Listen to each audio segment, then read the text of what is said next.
तक हम निदान पंचक का एक एक भाग देख रहे थे, तो उसी में से एक भाग कल हमने देखा, उपशय और अनुपशय। उपशय और अनुपशय की उपयुक्तता भी हमने देखी। विशेषतः मैंने कुछ 2 एक्सरसाइज भी दिए थे आप सबको, ये एक्सरसाइज आप जरूर करें। मालूम नहीं कितने लोगों ने किया है, नहीं किया तो जरूर कीजिए। और उसकी उपयुक्तता देखते समय मैंने ऐसा भी कहा था कि विशेषतः जो गूढ़लिंग व्याधि होते हैं, जिसके लक्षण गूढ़ होते हैं, अव्यक्त होते हैं या गूढ़ होते हैं, ऐसा कभी कभी एक्सीडेंटल फाइंडिंग्स में भी दिखाई देता है। नहीं तो जो ऊपर ऊपर सुस्त दिखने वाला आदमी है, उसके भी कुछ लक्षण ऐसे होते हैं। तो ऐसे समय में हमें ये उपशय अनुपशय का एक सिस्टमैटिक एनालिसिस कर सकते हैं। उसके लिए मैंने ऐसा कहा था कि दिनचर्या के जितने भी मुद्दे हैं, दिनचर्या के और रात्रिचर्या के जितने भी मुद्दे हैं, उनका इस्तेमाल करके आप लोग अगर थोड़ा सा इस विषय का अध्ययन करें, बारीकाई से एक पेशेंट का भी किया, तो वो पर्याप्त है। आपकी एक विजन स्पष्ट होने के लिए वो पर्याप्त है। आज जरा थोड़ा आगे जानना है हमें, संप्राप्ति, इस विषय पर आज हम ध्यान देंगे। अत्यंत गंभीर विषय है। उदाहरण देते देते शायद इसकी लंबाई भी बढ़ सकती है, लेकिन समय की कुछ नज़ाकत है, इसलिए थोड़ा हमें आज के लेक्चर में ही हो सके तो ये टॉपिक पूरा करेंगे। सामान्यतः ऐसा होता है कि लोगों का अटेंशन स्पैन 12 मिनट से ज़्यादा नहीं रहता, इसलिए 12 मिनट में एक छोटा सा मुद्दा पूरा करने की कोशिश मैं करता हूँ, और कभी कभी बीच में थोड़े से उदाहरण या कुछ देने का प्रयत्न करता हूँ। इतना तो कैलकुलेटेड नहीं हो सकता, फिर भी ज़्यादातर पर ऐसा करने का कोशिश, यही नहीं बहुत साल मैं देख रहा हूँ मेरा खुद का अटेंशन स्पैन भी कम है, तो इसलिए 10-12 मिनट के बाद मुद्दा चेंज करना या उसका कुछ थोड़ा सा अनुभव बता। चलो आगे चलते हैं। यथा दुष्टेन दोषेण, इसकी व्याख्या की है। यथा दुष्टेन दोषेण यथा चांदनपिता निवृत्तिर आमयस्य असौ संप्राप्तिर जातिरागतिः। यथा दुष्टेन दोषेण यथा चांदनपिता निवृत्तिर आमयस्य। अभी ये घटना के 3 प्रमुख ऐसे पॉइंट्स हैं कि जिस तरीके से दोष दुष्ट हुए हैं, जिस तरीके से दोषों का विसर्पण हो गया है, अनुविसर्पण हो गया है, और निवृत्ति ऐसे होते होते इसकी एक व्यक्तता हुई है, लक्षणों की, अरूप अवस्था की या व्याधि की एक सूचकता आ गई है। ये सब जो प्रोसेस है, जो प्रक्रिया है, वो इसको कहते हैं संप्राप्ति। अब यथा दुष्टेन दोषेण यथा चंद्रपिता निवृत्तिरामयस्य असौ संप्राप्ति जातिरागति। इस केवल व्याख्या पर ध्यान दे तो कुछ कुछ मुद्दे ऐसे ही स्पष्ट हो जाते हैं कि ये संप्राप्ति, ये एक लीनियर और स्टैटिक प्रोसेस नहीं है।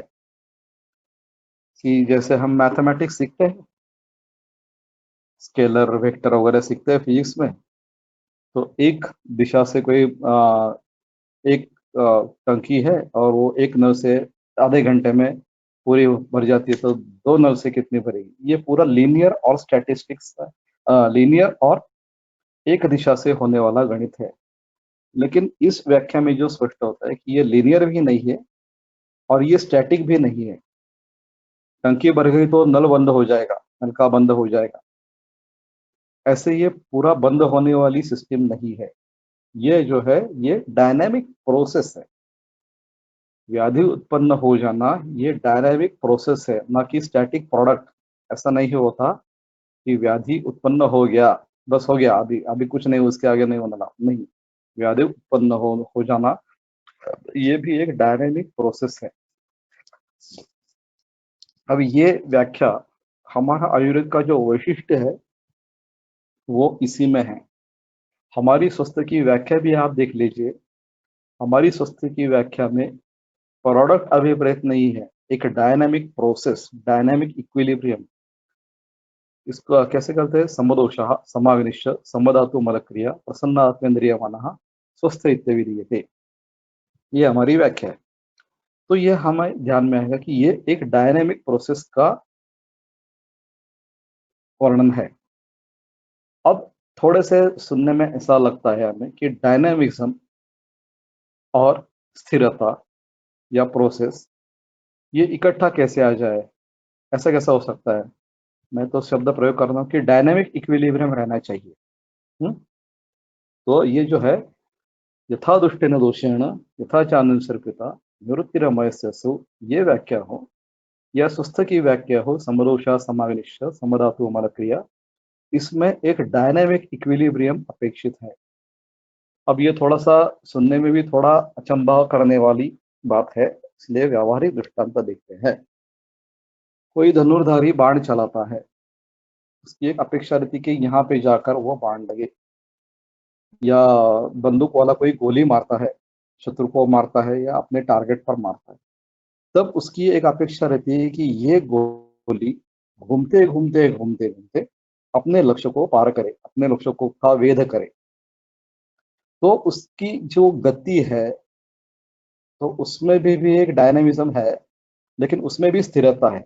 जा रही है एक बाण या बंदूक की गोली, और अपेक्षा है कि वो वहां से एक 10 किलोमीटर 10 मीटर पर का वेध लेगी। 5 किलोमीटर में भी उसको थकावट आ गई, नहीं नहीं करना मुझे, जा नहीं करता मैं ऐसे, वो बोल के नीचे झुक गई, तो ऐसा नहीं होगा। हाँ, तो जैसे कि बाण की गति में या बंदूक की गोली की गति में एक डायनामिक इक्विलिब्रियम होता है, अंतिम छोर तक जाने का एक डायनामिक इक्विलिब्रियम होता है।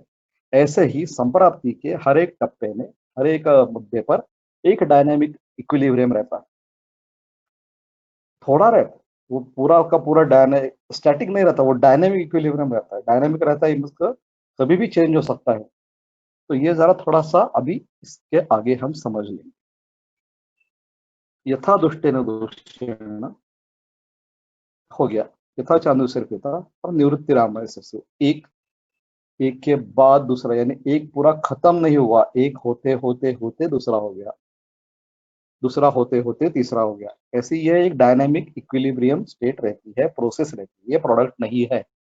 व्याधि उत्पन्न होना ये प्रोडक्ट नहीं है। हाँ, कभी कभी हो सकता है जब शल्य के व्याधि हो या विषद प्रयोग हो या कुछ बाहर से बाह्य हेतु हो, आघात जैसे, तब वो जो होगा वो स्टैटिक प्रोडक्ट ही होगा। या आघात हो गया, व्रण हो गया या अस्थिभग्न हो गया, तो वो स्टैटिक व्रण होगा। लेकिन अदरवाइज जो निज व्याधि है उसमें तो ये स्टैटिक नहीं, डायनेमिक प्रोसेस है, प्रोसेस। अब इसमें एक विशेष शब्द का इस्तेमाल उन्होंने किया है ग्रंथकारों ने कि दोषेति कर्तव्यता और उपसंप्राप्त, ये सारा समझ लेना जरूरी है। अपने हम लोगों ने इति कर्तव्यता का विस्तृत विवरण पहले ही किया था। उसमें हमने ऐसा देखा था कि इति कर्तव्यता का मतलब पूरा काम हो जाना ऐसा नहीं है। तो इति कर्तव्यता का मतलब साधन से लेकर साध्य तक का जो प्रवास है उसको बोलते हैं इति कर्तव्यता।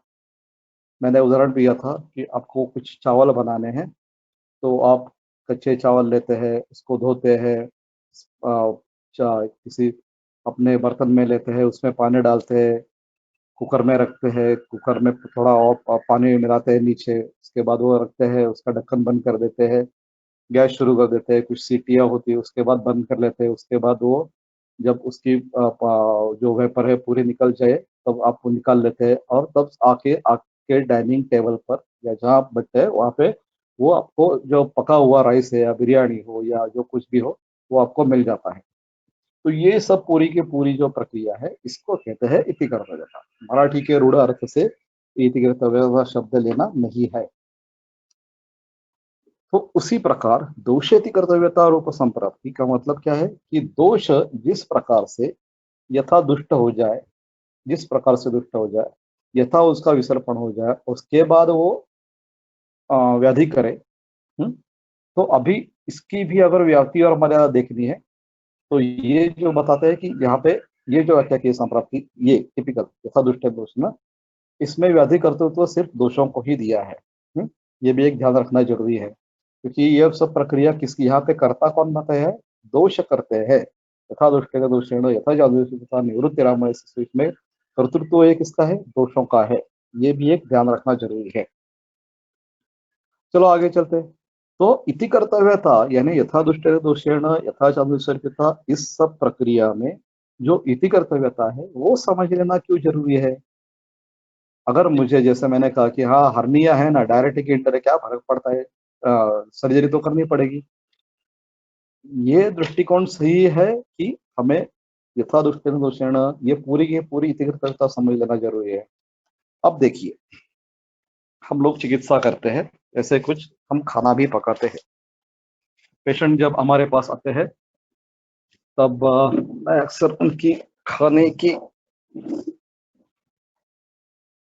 तो चर्चा होती है, लेकिन सिर्फ क्या खाते हो, कितना खाते हो, ये पूछकर मैं शांत नहीं रहता।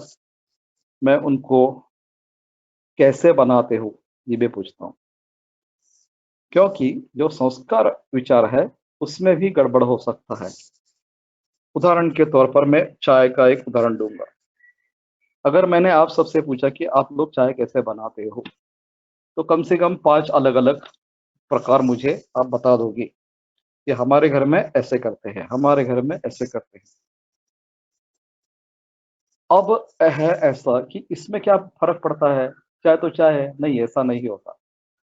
मेरा अनुभव ये है, कोई पेशेंट एक 10 साल हो गए, उसके कारण मुझे खुद को चाय बहुत पसंद है और अलग अलग प्रकार की चाय मैं पी चुका हूँ, लेकिन एक टिपिकल चाय मुझे अच्छी लगती है।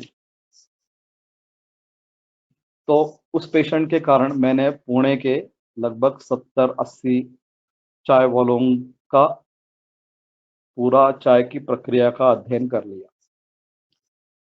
मेरा ये एक हाइपोथेसिस हो गया था कि ये जो अमृततुल्य नाम की एक विशेष संस्था पुणे में है, अमृततुल्य चाय वाले, ये पुणे की एक अलग खासियत है। बाहर इस प्रकार की चाय वाले मैंने नहीं देखे। अमृततुल्य बोर्ड लगा होता है, तो इनकी चाय बनाने की ज्यादातर प्रक्रिया एक जैसी रहती है।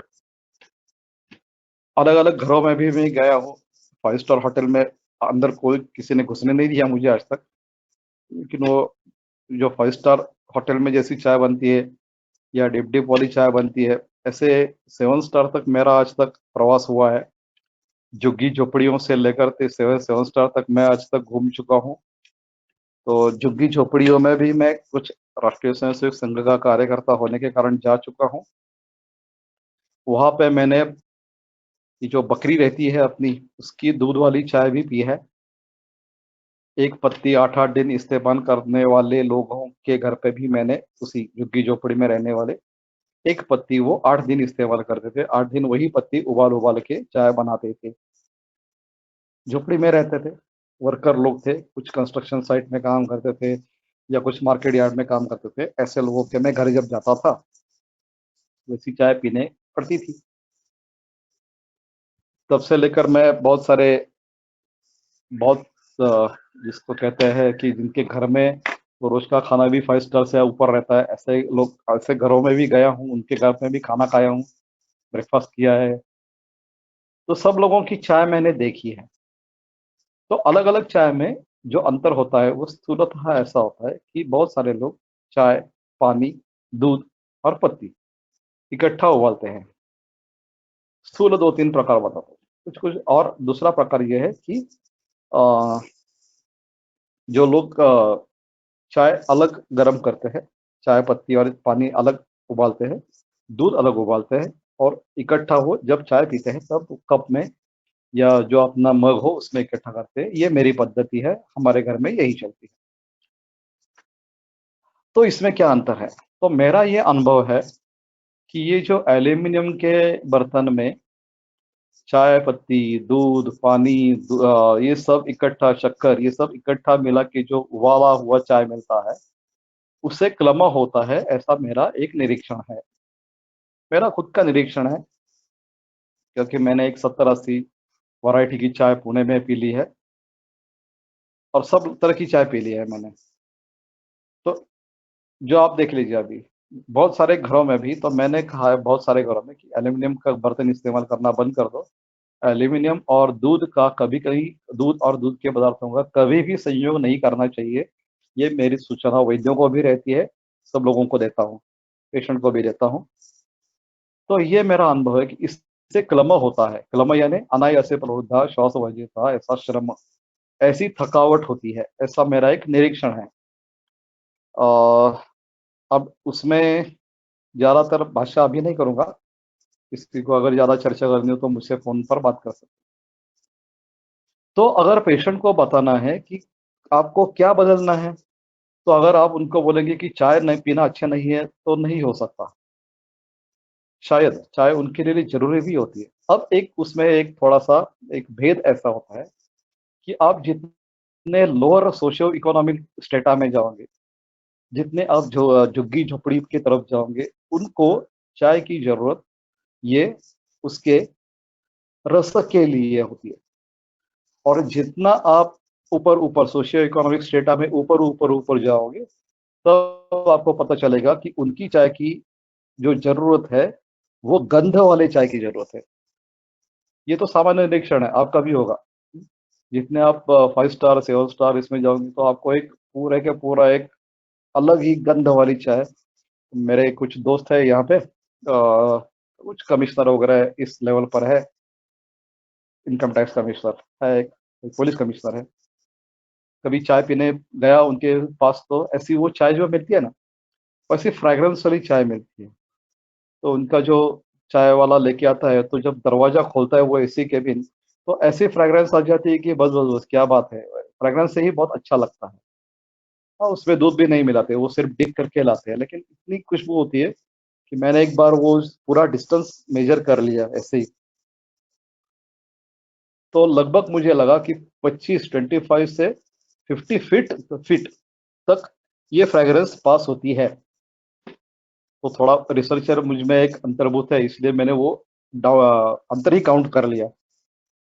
दरवाजा खोलने के बाद उसकी केबिन तक जहाँ पे मैं बैठा हूँ, और देखा कि कहाँ तक ये खुशबू जाती है। तो 25 से 50 फीट तक ये खुशबू जाती है, ऐसा मेरा एक मानना है। और जितने आप लोअर स्टेट में जाओगे, उनको चाय की जरूरत ये जैसे मेंटल किक आनी चाहिए उनको, इसके लिए तो वो चाय उबाल उबाल उबाल उबाल के पीते हैं।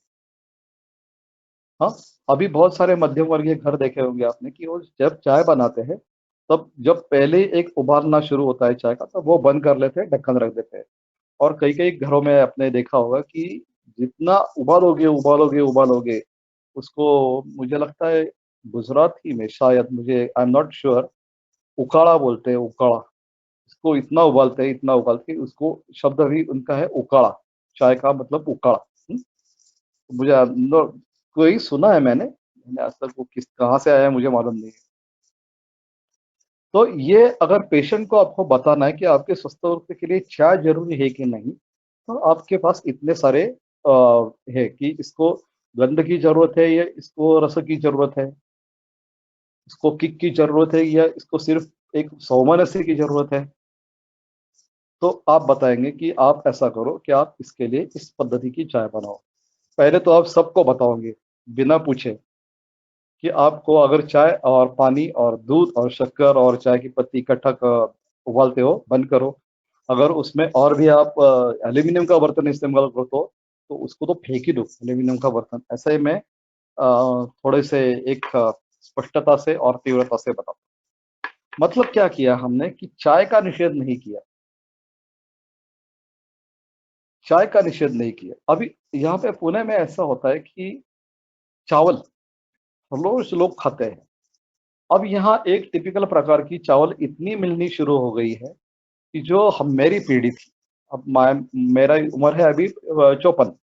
तो जो मेरी पीढ़ी थी, वो हमारी पूरी पीढ़ी अम्बे मोहर तांदुल पे पली बड़ी है। अब ये अम्बे मोहर तांदुल मिलता ही नहीं, अम्बे मोहर चावल मिलता ही नहीं है। यहाँ मिलता है तो ढूंढने पर, बहुत ढूंढने पर मिलता है। अब एक अलग सी हमारी एक वैरायटी मिलती है। अब वो इतनी कलेदा बहुल है, इतनी कलेदा बहुल है कि क्या बताऊं। तो आप पेशेंट को ऐसा तो नहीं कह सकते कि ये चावल लाना आप बंद कर दो। हाँ, कभी कभी किसी किसी लोगों को मैंने बताया है कि ये चावल खाना आप बंद कर दो, विशेषतः शुगर वाले लोगों को मैंने बताया कि ये नहीं, ये चावल नहीं चलेगा आपको। तो कभी कभी क्या होता है कि घर में वो अभी ये आईटी सेक्टर वाले जो पब्लिक है ना, नए नए बच्चे, शादी हो गई होती है, आए हैं, तो लड़का रहता है कई जगह का, लड़की रहती है कहीं और उत्तर प्रदेश की, और वो रहते हैं वहाँ के पुणे के पास कहीं, क्या बोलते हैं, हिंजवड़ी, साथ थोड़े इधर। तो बोलते कि अंकल आपका कहना सब कुछ ठीक है, लेकिन हमारे यहाँ हमें सिर्फ एक दिन मॉल जा पाते हैं, और मॉल में एक दो तीन तीन ही वैरायटी अवेलेबल है, और हमको सिर्फ संडे का 3 घंटे का टाइम रहता है, तो उसमें हम क्या क्या करें। तो उनको, अब उनकी मजबूरी को समझो। अगर अभी एक पेशेंट को मैंने बताया कि जळगांव का है, तो उसको बोला यार छुट्टी पर तो जाता है ना तू, तो बोला जाता हूँ। मैंने कहा जब छुट्टी पर जाते हो तब इस दिशा से जाओ, वो जितने आपको चावल लगते हैं, एक बोरी 50 किलो लगते हैं, उठा के गाड़ी में डाल दो और लेके आओ, तो वो लेके आए। ये अलग बात है। लेकिन कभी कभी अवेलेबिलिटी नहीं रहती। अगर कोई कोचिन का लड़का है या लड़की है, और उसका एक, उसका पूरा का पूरा भोजन चावल ही है, तो जो मिलेगा वो चावल खाए।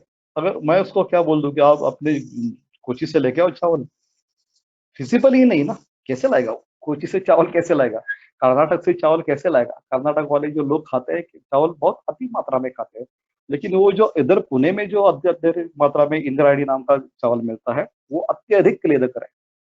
तो उनके लिए इति कर्तव्यता बदलनी पड़ती है। कहने का मतलब क्या है कि आप इंद्रायणी, हम तो क्या कहते हैं हम लोग, आप अच्छा ठीक है, आप कुकर राइस मत बनाओ, आप स्टीम राइस बनाओ। तो स्टीम राइस बनाना उनके लिए उतने ही कष्ट होते हैं जितने स्टीम राइस बनाने में होते हैं, जितने कुकर में होते हैं। थोड़ा झंझट थोड़ा सा ज्यादा बढ़ता है, लेकिन वो खुश होते हैं कि स्टीम राइस खाना है, अच्छा अच्छा जरूर खाएंगे। नहीं तो क्या बोलते हैं, ये चावल आपने लाए, थोड़े भून कर रख दो, भून करके उसके ये कर दो। अच्छा वो भी पॉसिबल है, अच्छा वो भी कर देंगे। नहीं तो कभी कभी बोलते कि ग्रंथोत्तर पद्धति से चावल बनाओ, तो ये सबको तो नहीं बोल सकते ना कि सुधौता प्रस्विन्न, ऐसा तो सबको नहीं बोल सकते कि भाई उबालो, उबालने के बाद जो ऊपर ऊपर वो पानी आता है वो निकाल लो, उसके बाद चावल बनाओ। ऐसे तो सब लोगों को नहीं बोल सकते। इसलिए आपको जब इतनी कर्तव्यता समझ में आ जाएगी ये कैसे बनाते हैं, वहां पे आप कुछ ना कुछ दुरुस्ती कर सकते हो। वैसे ही इस संप्राप्ति का है, यथा दुष्टेन दोषेण यथा चानुसर्पिता और निवृत्ति रामय ससु। ये जो डायनामिक प्रोसेस ऑफ इक्विलिब्रियम है, डायनामिक इक्विलिब्रियम है, यहाँ पे आपको अगर ध्यान में आए कि अरे ये थोड़ा सा जो गड़बड़ है ना, ये ठीक कर लिया तो ये आगे वाले सिस्टम में जाएगा ही नहीं। या प्रॉब्लम है जो इस यहाँ पे है, निवृत्ति अमय से वो हो गई, लेकिन प्रॉब्लम है जो इस पर है, यहाँ पर है। यथा दुष्टेन दोषेण, ये जो सिस्टम है ना, ये जो अल्गोरिदम है, इस अल्गोरिदम फॉल्टी है, तो आप उतना ही अल्गोरिदम सेट करें, तो आगे वाली सिस्टम अपने आप सुधर जाएगी। ठीक है ना, ऐसे अनुभव आते हैं कि नहीं आपको, आते हैं ना।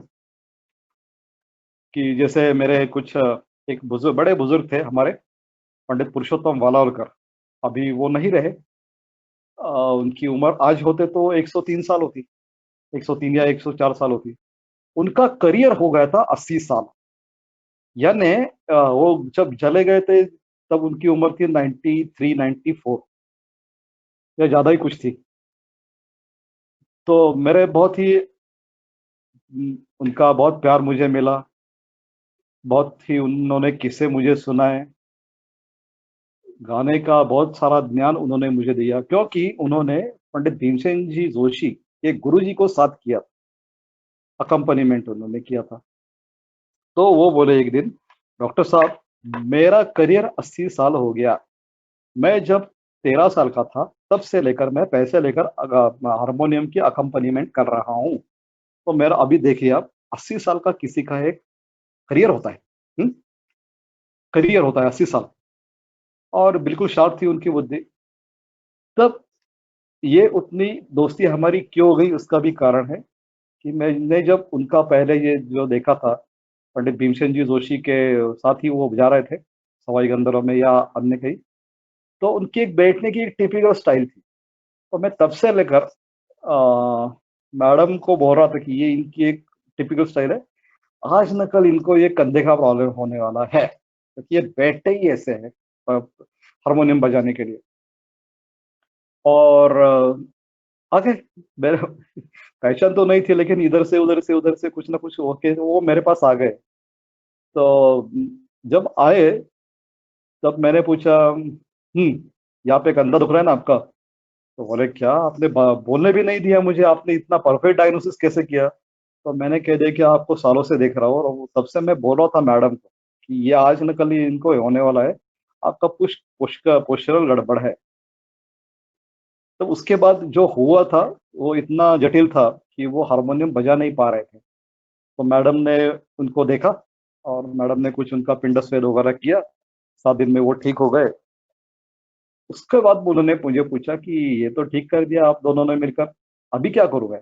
तो मैंने उनको कहा कि आपका जो पोस्चर है उसमें गड़बड़ है, पोस्चर बदल सकते हैं? तो बोले नहीं डॉक्टर साहब, ये तो मेरा अभी 80 साल का उम्र है मेरा, और जब आए थे 80 साल के थे शायद मेरे पास, नहीं तो 75 76 वगैरह साल के हुए। अब इतने सालों में वही बजा रहा हूँ तो क्या पोस्चर बदलेगा? तो मैंने कहा ठीक है, कोई बात नहीं, आप तो ये अपना ये खुरपर है, बाएं हाथ का खुरपर, उसके नीचे कुछ ना कुछ ऐसी सेटलमेंट कर दो कि वो ऐसे टांगा हुआ नहीं रहेगा, वो ठीक बैठ जाएगा, और सिर्फ आपकी उंगलियां हिलेगी। जब आप हारमोनियम का क्या बोलते हैं, उसको भाता बोलते हैं मराठी में, वो जो हिलाते हो बाएं हाथ से, तब उसकी सिर्फ अंगुलियां हलेगी, ना कि आपका पूरा ये पूरा का पूरा कंधा हिलेगा, ना कि पूरे का पूरा एक कुरपर संधि हिलेगा, ना कि मणिबंध संधि हिलेगा। तो आपको ऐसे वो जो पोस्चर है आपका वही रख दो, एक कान को लगा के ऐसे पकड़ते थे, बाएं हाथ का जो कंधा है अपना, वो कंधा बाएं कान को लगाकर ऐसे पकड़ देते और ऐसे बजाते। तो मैंने कहा तो ये सब गड़बड़ आपका ठीक कर दो। तो ऐसा होता है, बहुत सारे पेशेंट को ऐसा हम बताते हैं कि ये आपका इतना ही गड़बड़ है। जैसे कि अभी थोड़े मैं उदाहरण थोड़े ज्यादा दूंगा, क्योंकि ये निवृत्ति रामय सब यथा दृष्टि दोषण ये समझ लेना जरूरी है। तो एक मैंने बात कही थी कि उस सोसाइटी में ऐसा है कि कॉरपोरेशन का पानी और अ, अपना उनका बोर का पानी इकट्ठा हो जाता है, उसके सेडिमेंट्स इतने हो जाते हैं कि बाल गिरने लगते हैं, खांसी हो जाती है, छोटे बच्चों को कृमि होते हैं, द्रवमल होता है, या अम्लपित्त होता है। लेकिन ये सब जो होता है उसका कारण, उत्पादक कारण है ये। तो आपको क्या बताना पड़ेगा कि वो तो बंद नहीं कर सकते।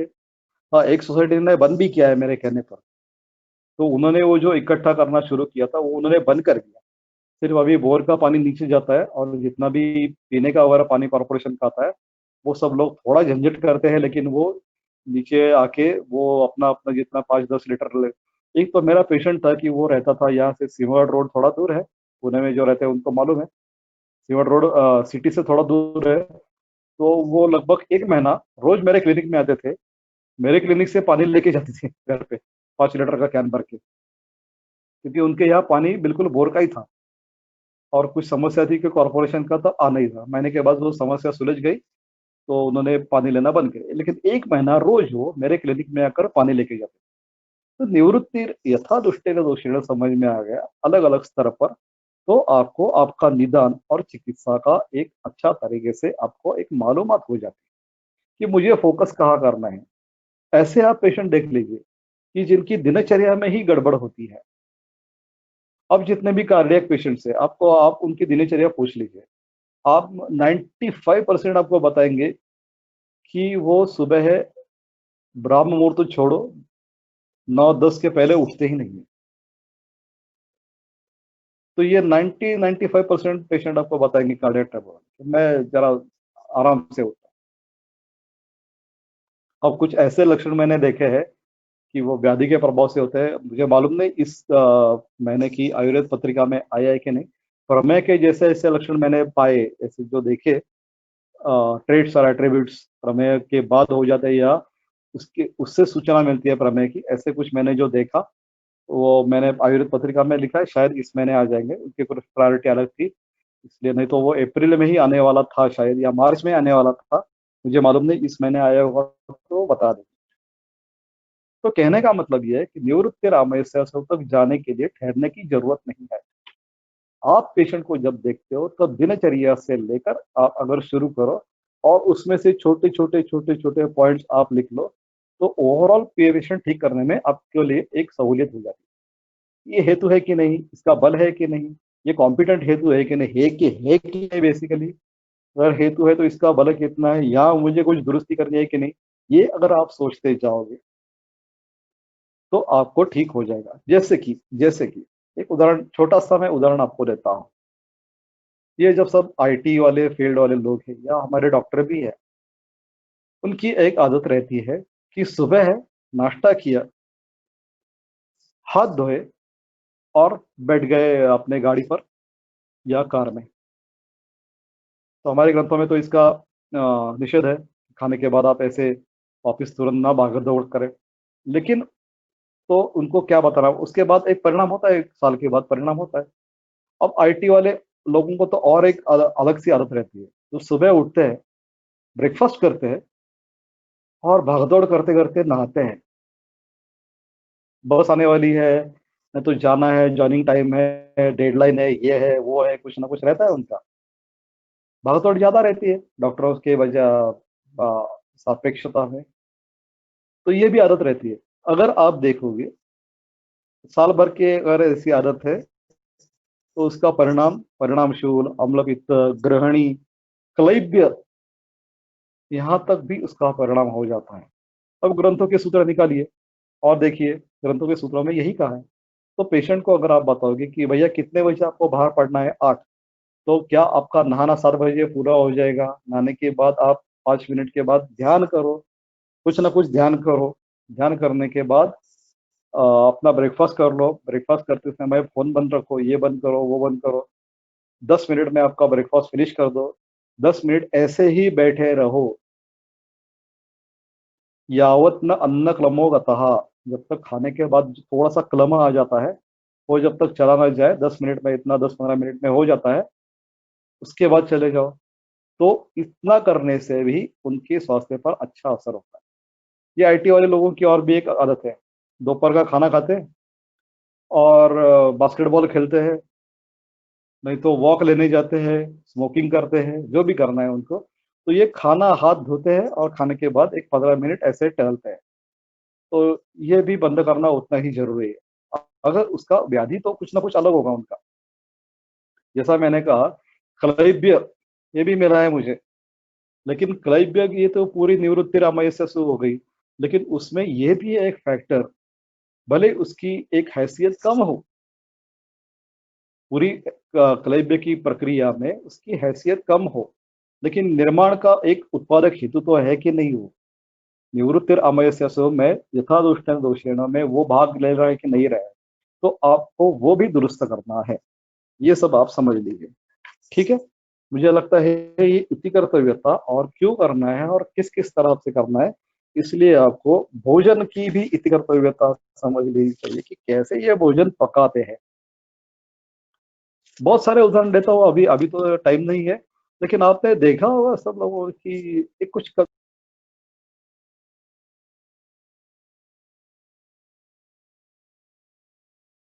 कि वो क्या करते हैं कि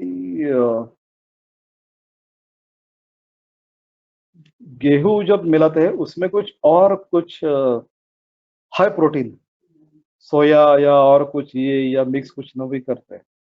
गड़बड़ करता है कि नहीं करता है? तो आपको ये बता सकते हो कि गेहूँ खाओ आप, आपके लिए आप तेल कौन-सा लेते हो? अच्छा ये तेल ले लो। अब छोटा-सा एक उदाहरण देता हूँ और मैं आगे जाता हूँ। तेल, एक ज़माना था कि मेरे जब छोटा था तो हम पूरा का पूरा एक 15 लीटर का डब्बा लाते थे।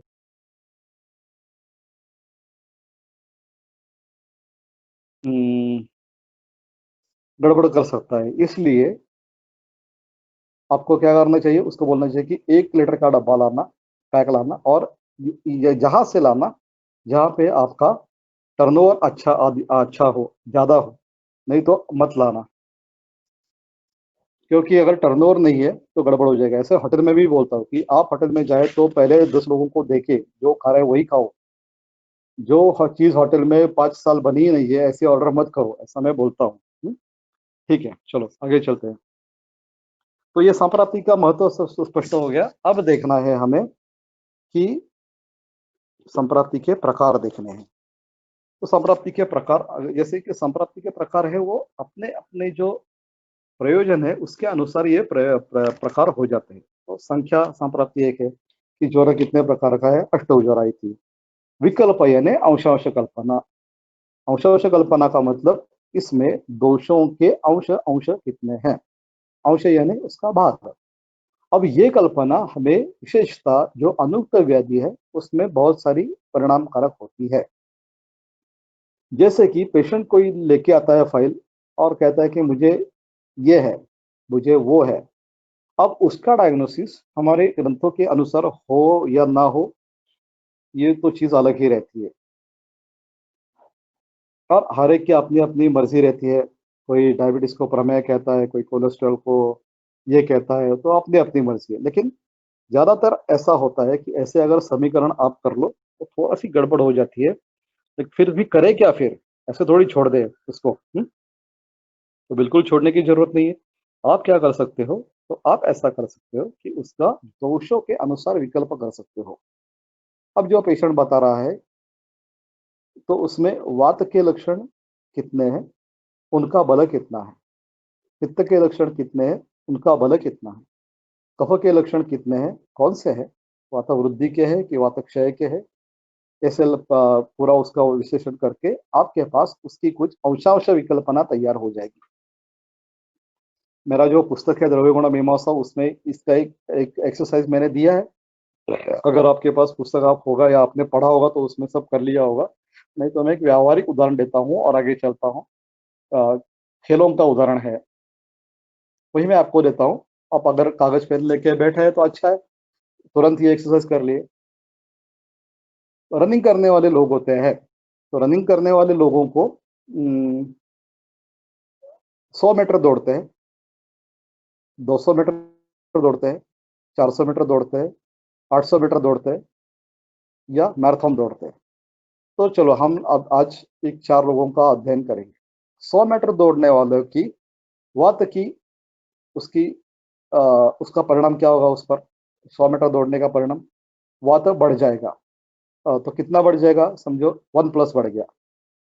पित्त पर क्या होगा, कुछ नहीं होगा। कफ पर क्या होगा, कुछ नहीं होगा। 200 मीटर अगर भागता है कोई तो वात 1+ नहीं, शायद 1+ ही 1+ ही बढ़ेगा। लेकिन पित्त थोड़ा सा 1+ तक बढ़ेगा और कफ 1+ एक माइनस कम, इतना कम हो जाएगा। तो 200 मीटर या 400 मीटर दौड़ने वाले की विकल्पना क्या हो गई, वात 1+, पित्त 1+ और कफ 1-। अभी 400 मीटर दौड़ने वाले की अंशांश विकल्पना क्या हो गई, वात 2+, पित्त 1+ और कफ 2-।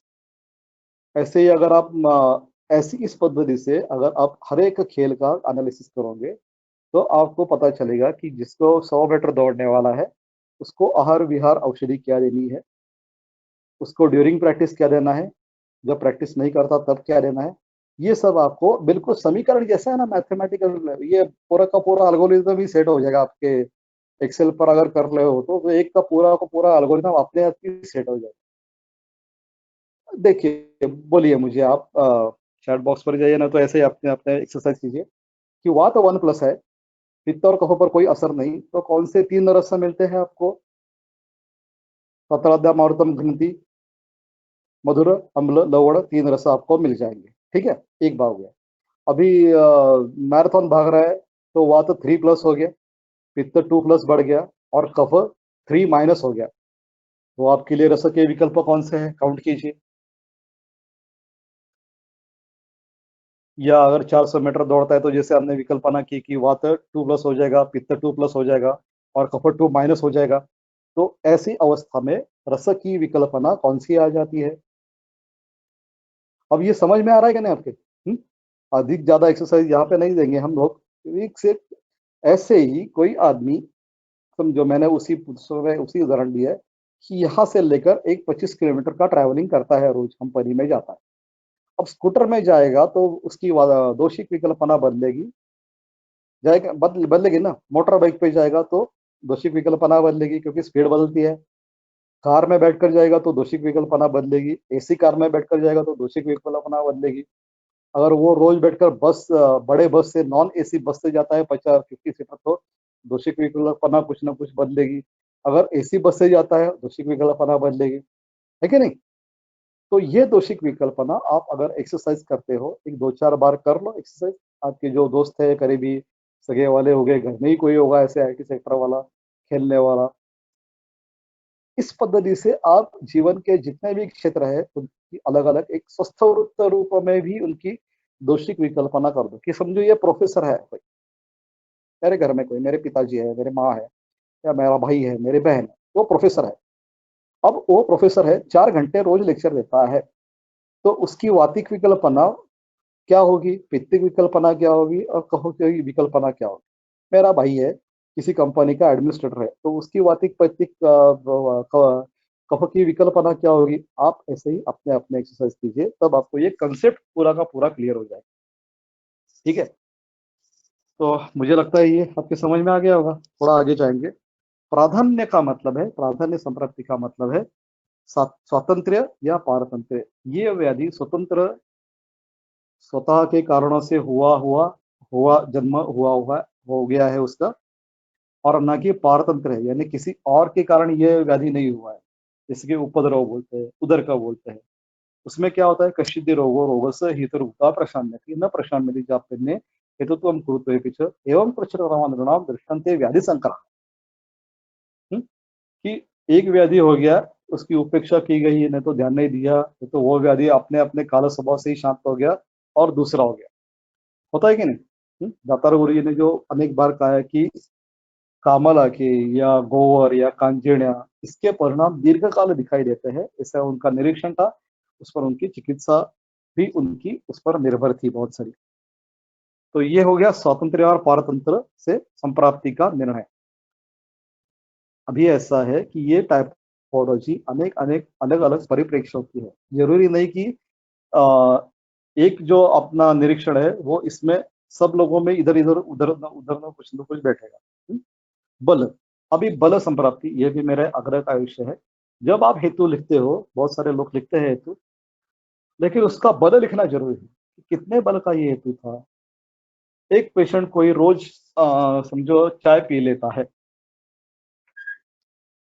तो बोलता है चाय पीता, हाँ बिल्कुल पीता है। कितने पीते हो? 20 बार पीता हूँ।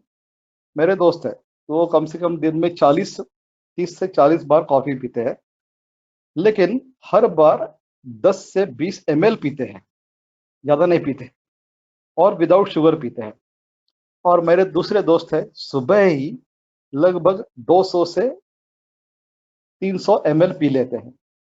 अब देखिए अंतर, ये मेरा एक दोस्त है, वो दिन में 20 या 25 बार कॉफी पी लेता है, लेकिन हर बार 10 से 20 ml तक ही पी लेता है। समझो 20 बार उसने कॉफी पी ली दिन में, तो 20 ml हर टाइम इतनी ही पीता है, बस एक या दूसरा घूंट, लेकिन पीता है। तो उसका टोटल हो गया 300, 350, 400। और ये जो मेरा पेशेंट है, दूसरा एक दोस्त है, पेशेंट नहीं दोस्त है, वो सुबह उठकर ही 2 मग भर के कॉफी पी लेता है। तो उनकी विकल्पना एक ही है क्या? उनकी विकल्पना तो बिल्कुल अलग अलग होगी। क्या होगी आपको लिखना है, इसका बल ही अलग होगा। कॉफी का जो तिक्त कटुरस है उसका बल ही इसमें बदल जाएगा। हम्म? अभी कभी कभी पेशेंट खाने का भी बताते हैं, कितनी चावल खाते हो भैया? नहीं, एक ही बार खाता हूँ, लेकिन एक ही बार अगर वो कुकर का पूरा जो एक जो बर्तन रहता है उसका उतना उसने खा लिया तो गड़बड़ हो जाएगा। कभी कभी चावल खा लेते हैं, लेकिन दो ब्रेकफास्ट में चावल, दोपहर को चावल, रात को चावल, ऐसे भी हो सकता है कि नहीं? तो आपको उस हेतु का, आहार हेतु का या विहार हेतु का बल लिखना पड़ेगा। ये भी जितना जरूरी है, क्योंकि यहाँ पे आपको दोषेती कर्तव्यता जो हो रही है, कब हो रही है। अब ये जो मेरा पेशेंट दोस्त है, वो सुबह उठकर 300 ml कॉफी पी लेता है, तो तिक्त रस का जो असर है वो उस पर ज्यादा हुआ कि जो मेरा दोस्त वो 20 बार कॉफी पी लेता है, 15-15, 20-20 ml, उस पर तिक्त का रस का असर ज्यादा होगा। तो आप कह सकते हो कि बिल्कुल सुबह जो 300 ml पी रहा है, उस पर ज़्यादा होगा, क्योंकि एक मात्रा भी है ना कोई चीज़। तो ये थोड़ी-थोड़ी मात्रा में 10 बार पी लेता है, 20 बार पी लेता है, कोई आपत्ति नहीं है। लेकिन ये जो रहता है, ये एक ही बार में 300 एमएल कॉफ़ी गटक लेता है, तो तिक्त रस का अत्यधिक व्यक्ति उधर ही होगा। तो उसको जो तिक्त रस के या कटु रस के अत्यधिक सेवन के परिणाम दिखने हैं, वो कब दिखेंगे? उसको जल्दी दिखेंगे, इसको दूसरे वाले को कम दिखेंगे या थोड़े लेट दिखेंगे। तो ये हो गया अपना सकारात्मक चर्चा संप्राप्ति के विकल्प के संप्राप्ति के अलग-अलग। एक रह गया काल। काल भी ये है कि कोई-कोई व्याधि विशिष्ट काल में व्यक्त हो जाता है, तब आपको उसकी चिकित्सा करने में एक अच्छी तरह का एक असर मिलता है। क्योंकि आप कह सकते हो कि इस काल में अगर आपकी एक टिपिकल व्यक्त होने वाली है, जैसे कि विशेषतः महिला जो है, उनका जब ये ऋतुकाल आने वाला होता है, तब उनको टिपिकल लक्षण दिखाई देते हैं। शारीरिक लक्षण होते हैं, मानसिक लक्षण होते हैं। तो ये कालिक संप्राप्ति है। तब आप उनको कह सकते हैं कि अभी इस काल में आपको एक पूरी अपनी शुचिता का ध्यान रखना होगा। एक बात, खाने में आपको उष्ण-विलेय के कम करने होंगे। दूसरी बात, कुछ रस कम करने होंगे, कुछ रस बढ़ाने होंगे। आतप में जाना नहीं होगा। ये सब आप कह सकते हो। अभी तो निवृत्ति रामयस्य से हुई भी नहीं है, लेकिन आप ये सब उसकी इतिकर्तव्यता का काल समझकर ये सब कर सकते हो। एक थोड़ा अजीब नमूना है मेरा एक पेशेंट, वो हर साल अगस्त में जर्मनी में जाता है। उसका कुछ काम है और 1.5 महीना उधर रहता है और साल भर में वो खाने का बहुत ही शौकीन है। इतना शौकीन है कि अगर हम लोग कहीं बाहर चले गए, पुणे के बाहर 25 किलोमीटर, और ऐसा लगा कि 25-50 किलोमीटर बाहर चले गए घूमने, या कहीं से आ रहे और भूख लगी, तो हम उसको फ़ोन करते हैं और पूछते हैं कि भैया अभी हम इस एरिया में हैं और थोड़ी भूख लगी है। तो वो हमारे जो दोस्त है पेशेंट, वो बोलते हैं, हाँ डॉक्टर साहब कितनी भूख लगी है? तो हम कहते हैं कि नहीं कुछ थोड़ा-सा चलेगा, नहीं, नहीं पूरा पूरा खाना ही करना है, जो भी हो हम तो बता दें, अच्छा आप कहाँ पे हैं? उधर ही गाड़ी पार्क करो और मुझे लोकेशन भेज दो। तो लोकेशन भेजने के बाद वो 5 मिनट में मुझे बता देता है कि आप जहाँ पे खड़े हो ना, वहाँ से आप 3 किलोमीटर आगे जाओ, यू टर्न ले लो। यू टर्न लेने के बाद 100 मीटर में आपको एक फलाना-फलाना नाम का होटल आ जाएगा। हमने एक बार तो ऐसा अनुभव किया था, हम लोग कहीं घूमने चले गए थे संडे को और वापिस आ गए तो सुबह ज़रा थोड़ी भूख लग गई। तो हमने उसको फ़ोन किया कि अरे यहाँ पे है, तो उसने बोला हाँ लोकेशन भेज दो, भेज दिया। आप कहाँ हो? मैंने कहा अभी साइड गाइड साइड में खड़ी की है, हाँ उधर ही रहे हो। बिल्कुल 2-3 मिनट में उसका लोकेशन भेजने के बाद फ़ोन है कि आप अभी यहाँ से एक 400 किलोमीटर आगे 400 मीटर आगे जाओ, उससे यू टर्न लेना, यू टर्न लेने के बाद आपको 50 मीटर्स पर बाएँ हाथ को एक मिसळ का स्पॉट दिखाई देगा, उसमें घुस जाओ। और मैंने कहा ठीक है, अच्छा नहीं है, उधर वेटिंग है, लेकिन आप अंदर जाओ, मेरा नाम बता दो। तो हम चले गए, उधर वेटिंग था, 50 लोग खड़े थे ऐसे ही बॉम्बे पुणे रोड पे। तो हमने ऐसे ही देखा कि अरे क्या यार कहाँ से जाएँगे, अभी 50 लोग तो बाहर खड़े हैं। लेकिन उधर पे गया मैं काउंटर पे, बोला कि वो उसका फ़ोन, हाँ, बोले आप डॉक्टर बॉडेकर आइए, आइए, आइए। तो उसने पूरा का पूरा एक अलग टेबल लगा लिया हमारे लिए और हम दोनों को वो जो मिसळ खिलाई।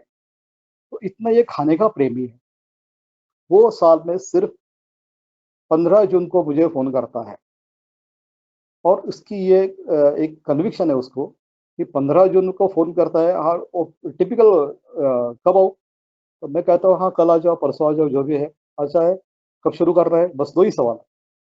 क्या करता है वो? वो साल भर के लिए एक अपना योग अवस्थी का 8 दिन का कोर्स करता है और बाकी साल भर में वो कभी भी आता नहीं है, बिल्कुल आता नहीं, उसको ज़रूरत ही नहीं पड़ती। लेकिन वो खाने का शौकीन है, वो बोलता है कि मैं खाने के लिए जीता हूँ और ये जब मैं बस्ती लेता हूँ आपसे, तब मुझे कुछ दिक्कत नहीं होती, मैं कुछ भी खा लेता हूँ, कितना भी खा लेता हूँ, कहीं भी खा लेता हूँ, रिव्यू लिखता हूँ, लेकिन उसको कुछ दिक्कत नहीं होती। तो ये एक काल का अंतर है। वो सिर्फ़ एक अपना जो बारिश का तीव्रता काल होता है 15 जून के आस-पास, उस समय आता है। 8 दिन में उसके बस्ती पूरे के पूरे 25 जुलाई तक फिनिश होने चाहिए, ताकि वो अगस्त में चला जाता है वहाँ से जर्मनी में चला जाता है। वहाँ दुनिया भर के खा लेता है, जो भी मिलता है खा लेता है। वेज, नॉन-वेज जो भी मिलता है खा लेता है और आने के बाद मुझे फ़ोन करता है कि हाँ, मैं गया था, बड़ा अच्छा है। ये अच्छा खाया, ये नया खाया, वो आपके लिए लाने वाला था, लेकिन वो ऐसा है कि वो सब पूरे के पूरे एक रामायण कथा सुनाता है मुझे। तो ठीक है, तो ये काल की विशेषता है। अब ऐसा है कि दोषेति कर्तव्यता तो हमने समझ लिया। अब है ऐसा है कि दोषेति कर्तव्यता सिर्फ एक ही टाइप की नहीं होती, इसलिए हमें थोड़ा रेफरेंस अलग देता हूं मैं। अब जाइए, अब चय प्रकोप प्रशम, ये जो अपना षट क्रियाकाल है वहां जाइए। षट क्रियाकाल जिसको बोलते हैं, सुश्रुत में वर्णन किया है, वो रेफर कीजिए। अभी ये तो पूरा मेरा एक 2-3 लेक्चर का ये पूरा सेशन रहता है षट क्रियाकाल समझाना। अभी तो ये शक्य भी नहीं है। थोड़ी एक सूचना देता हूँ, और अगर हो सके तो कभी ना कभी षट क्रिया काल पर ही अध्ययन करेंगे। तो चय है दोषों का इकट्ठा हो जाना, अपने स्थान में इकट्ठा हो जाना। प्रकोप है, ये तो सब आप ग्रंथों में पढ़ लीजिए, मैं उसकी चर्चा अभी नहीं करूंगा कि शुरू हो गया तो कम से कम 2-3 दिन वही चर्चा चलती रहेगी, हर एक दिन एक डेढ़ घंटा अभी नहीं करेंगे। तो एक चार्ट भी कर लीजिए, आप पेन से लिख लीजिए। जब प्रकोप ये संज्ञा आती है, तो प्रकोप की संज्ञा के अंदर ही आपको वृद्धि लक्षण समझ लेने चाहिए। ग्रंथों में जितने वृद्धि लक्षण है, वात वृद्धि, पित्त वृद्धि, कफ वृद्धि, वो भी उसी में समाविष्ट कीजिए। सन्निपात के लक्षण जितने हैं, वो भी उसी में समाविष्ट कीजिए। और दोषों के क्षय भी के भी जितने लक्षण है, उसी में समाविष्ट कीजिए। आप अब एक टेबल कीजिए। दाएं कॉलम में लीजिए चय प्रकोप प्रसर स्थान स्वाश्रय व्यक्ति और भेद, और चय के आगे तो चय लक्षण ग्रंथ ने दिया है वही है। प्रकोप के आगे प्रकोप लक्षण, वृद्धि लक्षण, सन्निपात लक्षण, ये सब ग्रंथों के हैं, मेरे मन से नहीं बता रहा हूँ। सन्निपात लक्षण और क्षय लक्षण, इसका अंतर्भाव होता है। प्रसर संज्ञा के अंतर्गत प्रसर, गतत्व लक्षण, आवरण लक्षण और आशयापकर्ष लक्षण। आशयापकर्ष तो हमने देखा था, वात का बल होता है और वो खींच कर लेता है। स्थान संश्रय में स्थान विशेष लक्षण जो ग्रंथों ने बताए हुए हैं, चरक में बताए हुए, वो लक्षण। व्यक्ति में, व्यक्ति जो चय प्रकोप प्रसर स्थान संश्रय व्यक्ति और भेद, इसमें व्यक्ति के आगे रूप लक्षण दिखाई देते हैं। और भेद जो अवस्था है, इसमें जीर्ण लक्षण, जीर्ण होता है कि कुष्ठ होता है जीर्ण, या और कोई व्याधि होते हैं, पुराण होते हैं, अवदीर्ण होते हैं, या अरिष्ट लक्षण, इन सब का समावेश होता है भेद लक्षणों में। समझ में आ गया? तो आपके लिए दोषेति कर्तव्यता समझना का मतलब सिर्फ ऐसे जनरलाइज की आपने कि दोषेति कर्तव्यता नहीं, तो इसकी विकल्पना भी समझ लीजिए। विकल्पना यानी आवश्यक कल्पना। तो चय लक्षण में आप चय लक्षण देख लीजिए, इसके लिए ये रेफरेंस दिया है मैंने। तो प्रकोप में आप वृद्धि लक्षण, प्रकोप लक्षण, संधिपात लक्षण, क्षय लक्षण। प्रसर में प्रसर लक्षण, गतत्व लक्षण, आवरण लक्षण और आशयापकर्ष लक्षण। स्थान शोषण में स्थान विशेष लक्षण, व्यक्ति में रूप लक्षण, और वेद में जीर्ण लक्षण, अवदीर्ण लक्षण, अरिष्ट लक्षण, इन सब का एक आप इस्तेमाल जरूर करना चाहिए। अभी इन लक्षणों का एक थोड़ा सा विमर्श करेंगे 5-10 मिनट में, और ठहरेंगे आज के लिए। कल से क्या करना है वो आप तय करें। तो क्या कह रहा था मैं, हाँ, तो मैं ये कह रहा था कि इन लक्षणों की अगर आप पूरी की पूरी एक इकट्ठा कर ले, जैसे मैंने कहा कि चाहे दोषेति कर्तव्यता, ये अपना टाइटल है। दोषेति कर्तव्यता का भी अलग अलग पहलू है, इसमें चय प्रकोप प्रसर स्थान संश्रय, ये सब दोष के ही व्यापार है, इसलिए वो इति कर्तव्यता में सब आते हैं। सबका अध्ययन हमें करना चाहिए। तो उसमें कुछ शब्द है ऐसे, और आम, सॉरी मैं भूल गया, एक आम लक्षण का भी इन्हीं में इस्तेमाल, इन्हीं में एक विचार होना चाहिए। तो आम लक्षणों का भी, वायु सामो विबंध अग्नि, इन सब का भी समावेश इन्हीं लक्षणों में आप दोषेति कर्तव्यता में भी कर लीजिए। आगे चलते हैं। तो इन लक्षणों का एक थोड़ा विस्तृत अध्ययन आप एक 4-5 लक्षणों का कर लो। जैसे कि मेरे गुरु जी है वैद्यराज रमेश, उन्होंने पाक लक्षण पर एक पूरा का पूरा छोटा पुस्तक लिखा है। तो ऐसा हर एक लक्षण का पुस्तक हो सकता है। आपको जितना, आप में से जो चाहते हैं जो बिल्कुल कर ले।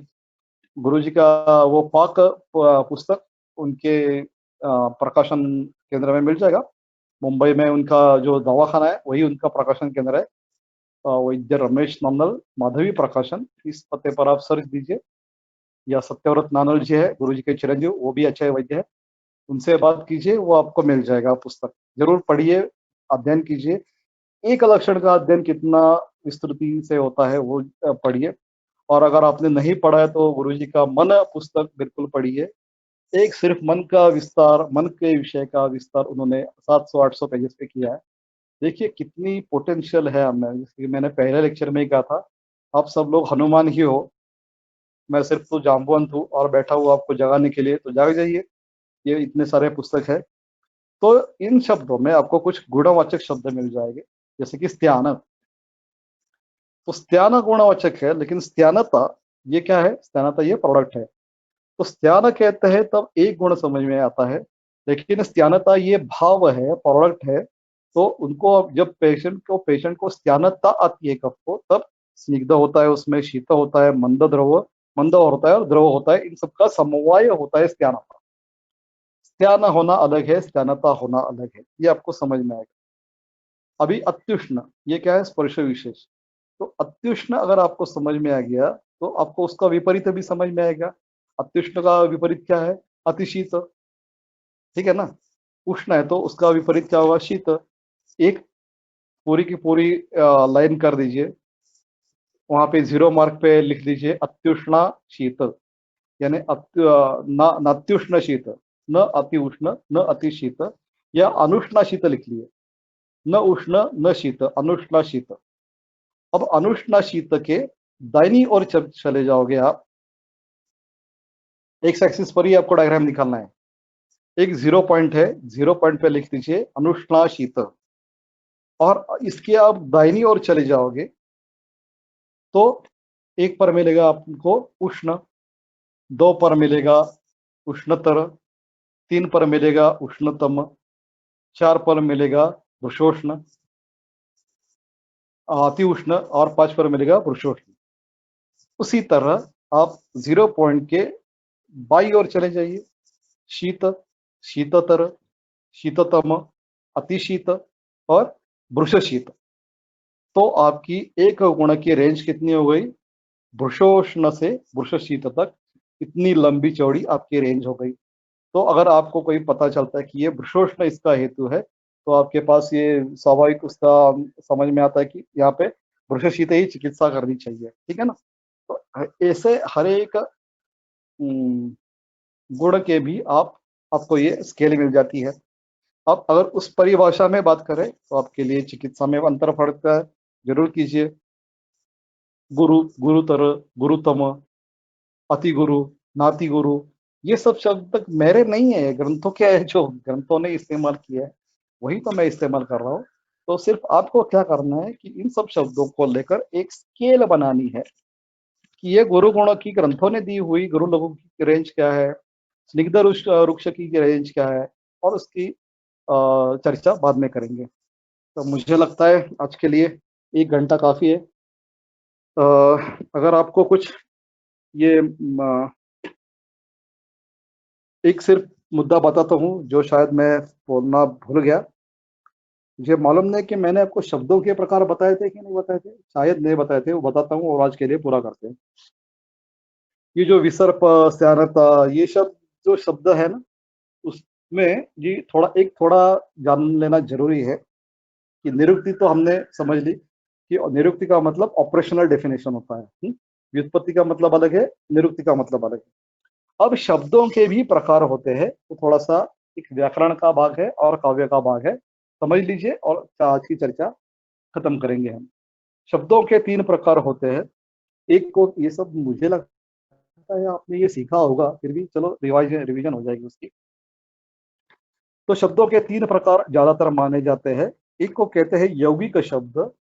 यौगिक यानी जिस शब्द की व्युत्पत्ति में कुछ न कुछ धातु है, जैसे कि पांडव। पांडव का मतलब पंडोर अपत्यम, पंडु राजा के सुपुत्र, उनको कहते हैं पांडव। अब कुछ शब्द रूढ़ होते हैं, यानी उसको ऐसे कहा जाता है, उनको ये शब्द उनको ऐसे क्यों कहा जाता है, इसका कोई ऐसा स्पेसिफिक कारण नहीं रहता, कहते हैं। जैसे कि टेबल है, कुर्सी है। अब इनको टेबल क्यों कहते हैं, कुर्सी क्यों कहते हैं, नहीं मालूम, कहते हैं बस, ये कहता है तो ये कहता है, ये कहता है तो ये कहता है। और ऐसे सालों से चल रहा है, पीढ़ियों से चल रहा है, तो हम सालों से इसको टेबल बोलते हैं, इसको पेन बोलते हैं, इसको फोन बोलते हैं। जैसे कि आपको मालूम है, हम बोलते हैं इसकी ज़ेरॉक्स निकालना है, तो ज़ेरॉक्स ये कंपनी का नाम है। उसको वास्तविक नाम क्या है उसका? फ़ोटोकॉपी निकालनी है। फ़ोटोकॉपी नहीं बोलते, हम लोग क्या बोलते हैं? ज़ेरॉक्स निकालना है। जैसे कि रिक्शा बोलते हैं, तो हमारे यहाँ पुणे में रिक्शा बोलते हैं। उत्तर प्रदेश में ऑटो बोलते हैं और बाकी कुछ देशों में उसको बजाज कहते हैं। बजाज की रिक्शा जहाँ पे जाती है उसको कहते हैं कि बजाज से जाएँगे। तो बजाज ये उनके लिए उन्होंने रूढ़ किया हुआ नाम है रिक्शा का। ऐसे बहुत सारे हमारे शब्द हमारे आते हैं कि हम उनको उस एक अभिप्राय से रूढ़ कर लेते हैं। जैसे ज़ेरॉक्स है, मैं कैसियो बजाता हूँ। कैसियो नहीं बजाते हैं बेटा, बेटा आप कीबोर्ड बजाते हो। लेकिन वो कहता है कि मैं कैसियो बजाता हूँ। कैसियो नहीं बजाते, आप क्या बजाते हो? कीबोर्ड बजाते हो। हुँ? लेकिन अब वो जो कीबोर्ड है अलग-अलग कंपनी का, पैनासोनिक का होगा, कैसियो कंपनी का होगा, लेकिन क्या बोलते हैं हम लोग? मैं कैसियो बजा रहा हूँ। हाँ? ऐसे तो रूढ़ शब्द बोलते हैं। और तीसरा एक जो शब्द होता है, प्रकार है, उसको कहते हैं योग रूढ़, कि जिसमें एक न कुछ उसका धातु होता है, लेकिन रूढ़ि में उसका एक अलग अर्थ, एक रूढ़ हो गया होता है। सब व्यवहार में उसकी एक मान्यता रहती है। जैसे पंकज, पंकज बोले तो उसमें धातु है पंक, पंकात जायते, जो कीचड़ में पैदा होगा। तो कीचड़ में पैदा होने का जो एक टैग है, वो किसके ऊपर बैठेगा? वो कमल को होगा, मुस्ता को होगा, या और किसी 4 वनस्पतियों को होगा। वो जहाँ पे उस कीचड़ में जो कीटक रहते हैं उस उनको भी पंकज ही बोलना चाहिए कि नहीं? पंकज जायते इति पंकजः इस निरुक्ति से। लेकिन जब कोई बोलता है कि पंकज, तब हमारे सामने एक ही आता है, वो कमल का फूल। पंकज यानी कमल का फूल। ये बोलते हैं दाशरथी। दशरथ के लड़के कितने थे? 4। लेकिन जब दाशरथी बोलते हैं तब बोलते हैं दाशरथी का मतलब राम। ठीक है ना? तो ये शब्दों के 3 प्रकार है। जब आप ये लक्षणों के अर्थ देखेंगे या लक्षणों का विस्तार करेंगे, तब ये मैंने सोचा था बता दूंगा बीच में, लेकिन रह गया था। तो सोचा बता दूं आपको। तो ये लक्षणों का विचार, जैसे आपके ये गुण है या सामान्य है या विशेष है या द्रव्य है, लक्षणों का भी ऐसा द्रव्य गुण सामान्य विशेष समवाय, इस प्रकार से उनका वर्गीकरण कीजिए और उसकी प्रक्रिया समझ में लीजिए। जैसे कि विसर्प है, तो विसर्प ये सामान्य बताता, श्रुसरति धातु से अभी विसर्प शब्द बन गया। इसके में क्या फर्क है? विसर्प शब्द ये बताता है कि एक विशिष्ट गति है, द्रवता तो कहीं भी यहाँ वहाँ फैल सकती है, सर एक विशिष्ट दिशा से ही फैलता है। ये जान लेना हमारी चिकित्सा के लिए जरूरी है। इसलिए लक्षणों का, दोषित कर्तव्यता का ध्यान जब पढ़ना है आपको, तब इन सब की एक, ये जो लक्षण है उसके भी एक एनालिसिस कीजिए आप, और करके मुझे बताइए, ये तो पूछ लीजिए। तो मुझे लगता है आज के लिए निदान पंचक की एक पूरी व्याख्या पूरी हो गई हमारी।